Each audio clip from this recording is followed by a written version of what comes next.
Bună dragi urmăritori! Bun venit pe canalul nostru! Te afli la adresa potrivită, unde poți accesa instantaneu cele mai recente știri. Cele mai profunde emoțiuni ori se revarsă sub formă de lacrimi, iar Halil Ibrahim a demonstrat acest lucru într-un moment care i-a emoționat pe toți. Cu o voce frântă, a mărturisit că în momentul în care a pierdut lucrul pe care l-a iubit cel mai mult, a simțit că întreaga sa lume se destramă. Actorul, mereu puternic și rezervat, a arătat pentru prima dată o vulnerabilitate care i-a surprins pe cei din jur. Acel moment de sinceritate a dezvăluit o latură necunoscută anterior a personalității sale. Era ca și cum zidurile care îl protejaseră întotdeauna s-ar fi prăbușit brusc. Iar publicul nu a putut rămâne indiferent la acea durere îndurerată. Regretul are puterea de a transforma chiar și cele mai puternice suflete, iar la Halil Ibrahim, acest lucru era evident. Lacrimile sale nu au fost simple gesturi de tristețe, ci un torent de emoții reprimate. A recunoscut că cea mai mare greșeală a sa a fost să nu aibă grijă de ceea ce ținea în mâini. Acea pierdere, care încă îl pântuie, a devenit o rană deschisă greu de vindecat. Actorul, admirat pentru eleganța și încrederea sa, era evident ca un om care face și el greșeli, iar acest contrast l-a umanizat în ochii fanilor săi.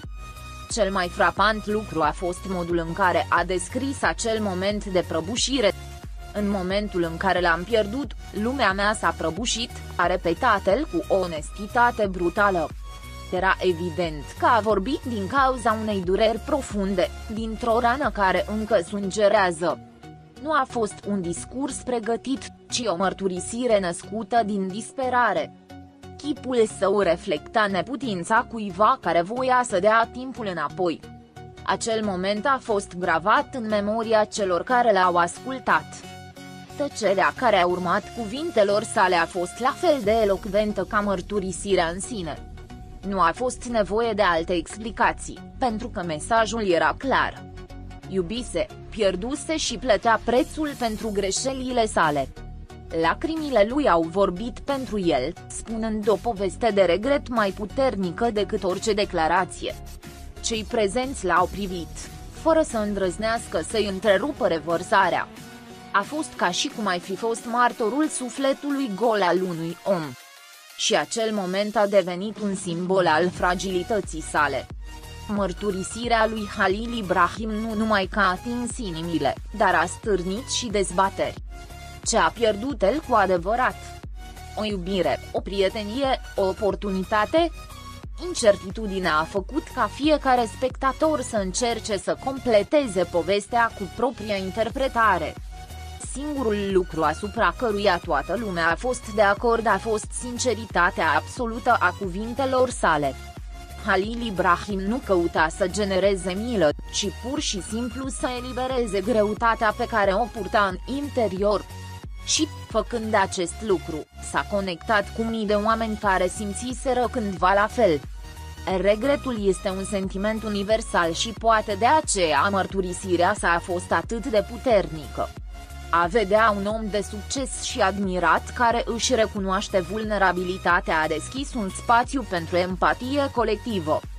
Cei care l-au ascultat s-au simțit reflectați în durerea sa. Ideea de a pierde ceva valoros și de a realiza acest lucru prea târziu este o frică împărtășită de toți. Halil Ibrahim a reușit să-și transforme experiența personală într-o oglindă în care oricine se putea vedea. Și acesta a fost motivul pentru care lacrimile sale au rezonat. Publicul îl văzuse întotdeauna ca pe imaginea statorniciei. Totuși, de data aceasta a fost diferit. Halil Ibrahim a arătat că este și el o ființă umană, chinuită de greșeli și consecințe. Pocăința sa nu i-a diminuat imaginea, dimpotrivă, a sporit-o. Următorii au început să-i trimită mesaje de susținere, amintindu-i că nimeni nu este imun la greșeli. Fragilitatea sa l-a făcut mai apropiat, mai real. Și, în acest sens, lacrimile sale au devenit o punte către înțelegere. Cei mai apropiați spun că acel moment a fost un punct de cotitură în viața sa. Halil Ibrahim a învățat că recunoașterea durerii poate fi la fel de valoroasă ca ascunderea ei. Mărturisirea l-a eliberat de o greutate care îl consuma în tăcere. Nu a fost ușor, dar a decis să se deschidă fără filtre. Curajul său, deși născut din suferință, i-a inspirat pe mulți. Acel gest a arătat că, până și într-o cădere, măreția poate fi găsită. Nu în fiecare zi o figură publică îndrăznește să-și expună latura cea mai intimă. Halil Ibrahim a făcut-o fără teama criticilor, arătând că în spatele faimei se află o ființă umană care suferă și ea. Această onestitate a fost surprinzătoare într-un mediu în care perfecțiunea este adesea o cerință. Cuvintele sale au marcat un contrast cu imaginea succesului care îl înconjoară. Și tocmai această dualitate a făcut ca momentul să fie de neuitat. Publicul a înțeles că în spatele strălucirii există și umbre. Mărturisirea lui Halil nu a trecut neobservată pe rețelele de socializare. Mii de mesaje au început să circule, unele exprimând admirație, altele speculând despre motivul durerii sale. Misterul din jurul a ceea ce pierduse nu a făcut decât să sporească curiozitatea. Cu toate acestea, majoritatea au fost de acord că curajul său ar trebui aplaudat. Nu toată lumea îndrăznește să-și recunoască public greșelile. Și prin acest act, Halil Ibrahim s-a distins de mulți alții. Pocăința are o frumusețe stranie, iar Halil Ibrahim a demonstrat-o cu lacrimile sale. Nu erau lacrimi goale, ci pline de semnificație. Fiecare cuvânt pe care îl rostea era o amintire a cât de trecător poate fi ceva prețios dacă nu este îngrijit. Publicul a fost mișcat de autenticitatea durerii sale. A fost o lecție care a transcendat barierele faimei și a devenit o învățătură universală. A iubi și a pierde fac parte din condiția umană. Și a exprimat-o cu o onestitate dezarmantă. În zilele care au urmat, cei din jurul său au observat o schimbare la el. Mărturisirea părea să-i fi ridicat o greutate de pe umeri. Deși rana rămânea vie, găsise alinare împărtășind-o. Transparența a devenit modul său de vindecare. Și deși lacrimile îi arătau fragilitatea, ele dezvăluiau și o putere necunoscută. Capacitatea de a înfrunta durerea fără a o ascunde. Acesta a fost triumful său în mijlocul înfrângerii. Mulți se întreabă dacă Halil Ibrahim va putea recupera ceea ce a pierdut. Îndoiala rămâne, alimentată de propria tăcere a actorului cu privire la detalii. Dar, indiferent de ce se întâmplă, mărturisirea sa și-a lăsat deja amprenta. Nu contează dacă rezultatul este fericit sau tragic. Ceea ce își va aminti toată lumea este momentul în care un om de succes a cedat să spună adevărul. Și acel adevăr a fost suficient pentru a atinge inimile. Regretul poate fi o pedeapsă, dar poate fi și un învățător. Halil Ibrahim a înțeles acest lucru din proprie experiență. Lacrimile sale au fost o reamintire a faptului că totul are consecințe. Dar au lăsat deschisă și posibilitatea răscumpărării. Poate că acea mărturisire este primul pas către un viitor diferit. Poate că, în mijlocul durerii, se ivește o nouă oportunitate.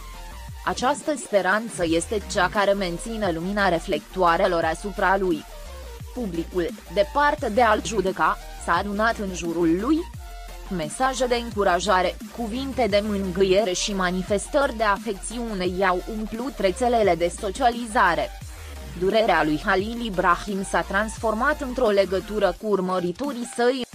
Această conexiune neașteptată a arătat că uneori împărtășirea tristeții poate genera mai multă iubire decât împărtășirea bucuriei. Vulnerabilitatea, în cazul său, a devenit un instrument de unitate. Și asta a fost mai puternic decât orice succes profesional. Lacrimile lui Halil Ibrahim ne-au învățat și o lecție despre importanța de a prețui ceea ce avem. Cuvintele sale au rezonat ca un avertisment pentru cei care l-au auzit. Nu așteptați până când pierdeți pentru a vă realiza valoarea. Această lecție, exprimată prin lacrimi, a rezonat profund cu publicul. Durerea unui om a devenit o amintire colectivă.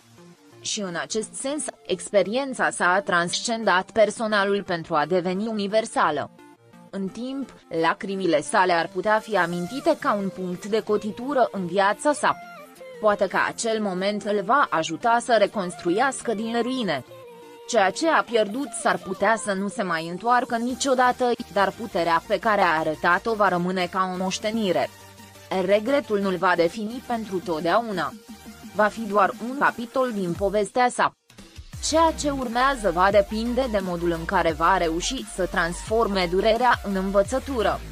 Și aceasta va fi cea mai mare victorie a sa.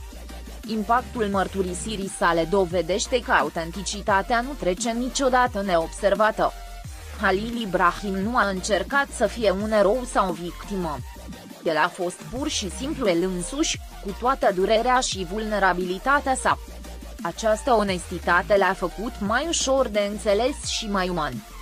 Lacrimile sale, departe de a-i slăbi imaginea, au întărit-o. Și, în final, ceea ce rămâne este certitudinea că toată lumea, chiar și cei mai admirați, sunt fragili în fața iubirii. Povestea lui Halil Ibrahim va fi marcată de acel moment de regret. Lacrimile sale au fost o dovadă a ceea ce înseamnă să pierzi ceva neprețuit. Dar au fost și un strigăt de umanitate în mijlocul faimei. Publicul își va aminti de acesta ca de momentul în care actorul s-a arătat ca bărbat. Și, poate, în această vulnerabilitate se află cea mai mare putere a sa. Pentru că, acceptându-și durerea, a găsit o cale să meargă mai departe. Pascali